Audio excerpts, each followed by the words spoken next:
Hello, coaches and consultants. I want to share you some tips and advice in terms of how to close your first prospect, type A, get past your 20% closing rate, and how to really overcome those hard budging type A prospects. What's a type A prospect in the first place? Honestly, people say type A's are like egotistical, alpha, one-worded answers. To be honest, everyone's goal got a piece of ego, and ultimately, no one wants to be sold. So, I want to really break down this in terms of how we actually help them overcome their own way. The two things to remember when dealing with type A prospects is one, you gotta stroke their ego. You can't go in for the kill like a shark.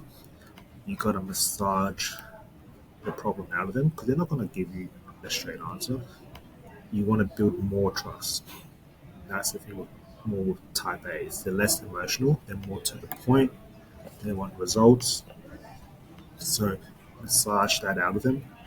And everyone thinks type A's, they don't have any emotion because they've got it all. They have not much pain. But one thing you want to think about is everyone has the fear of missing out, especially type A's. Okay? So the reason why they're type A's in the first place is they they want to be hiding something. Not hiding something. They want to be. They've got some kind of insecurity in the background. Hence why they're pushing so hard to get where they want. They may not, but using the fear of missing out, it's really going to help leverage an emotional component when talking to them. So I was going through this video assessment and the sales call for type A, and the prospect is very analytical and wants to do extensive research before making a purchase. Short term, it's more of a trust issue. When you hear and get that vibe, you have to work 10 times as hard to win them over. When someone says they're analytical or has an analytical frame, essentially your job is to try to be their friend. Because one thing I was taught by my mentor is you do not want to be an order taker or someone's bitch. So when someone says they're analytical, it's not that they don't want to see the numbers, it's just they don't trust you. If you break it down to the core element, it's the trust that you want to build. Because if it's a return on investment, essentially what it is, you just say, you give me $1, I make you $3 in return. Now that we've got the analytics out of the way, let's see if we can mesh together and if we can vibe. Because ultimately, if you know how things work, your job is to be able to trust me to get the work done. But this guy, he repeatedly states that he's not even ready to make a decision right now, despite the salesperson attempting to overcome fear-based objections. Now that's a hard one, especially if they're not ready to make a decision straight away. But you just always want to massage the process and ask, where's this thought process coming from? Because a curious closer stays attached to the prospect's problem. And ultimately, you'll be attached to the outcome. Stay curious, by staying in the pocket, which means just stay with the problem, ask questions around the problem to buy more time. In these types of situations, you want to be treating it as if it's like a ticking time bomb.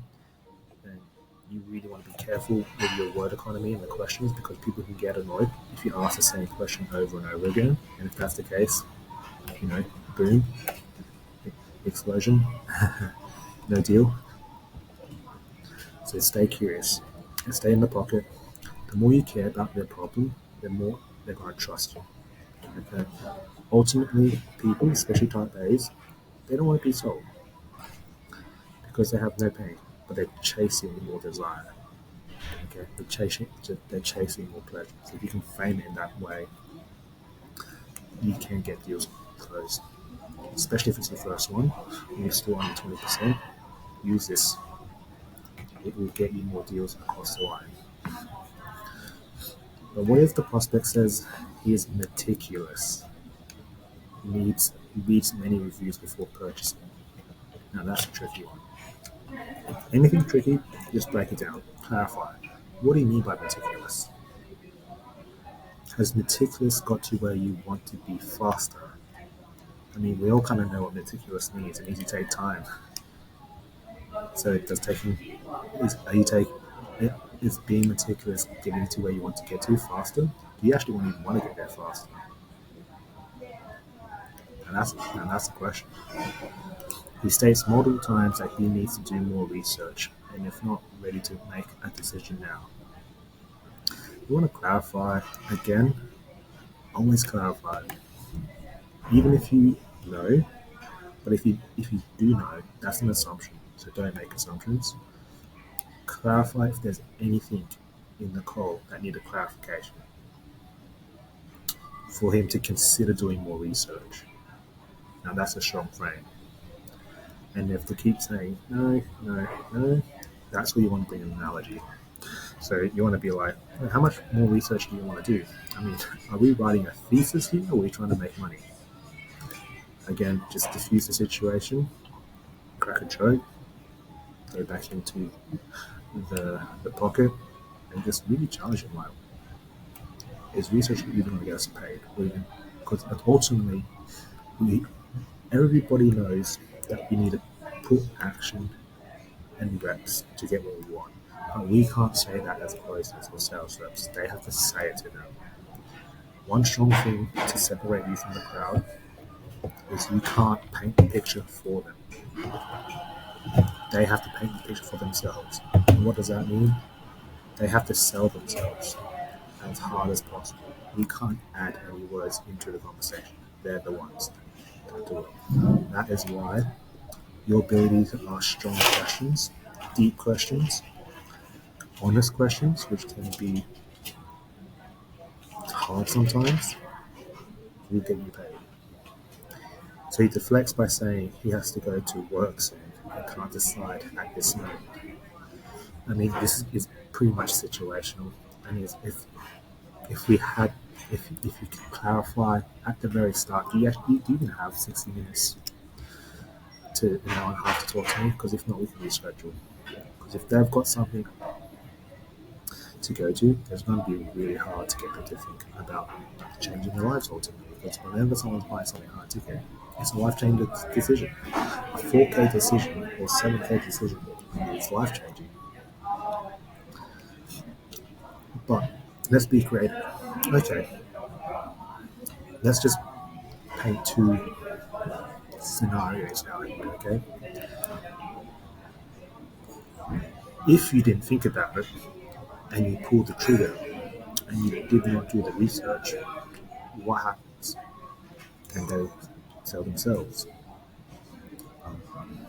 Pay it, do the work, and get my goals.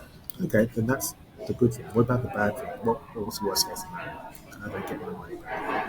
Okay, we ever see 4K again? Yes. Okay.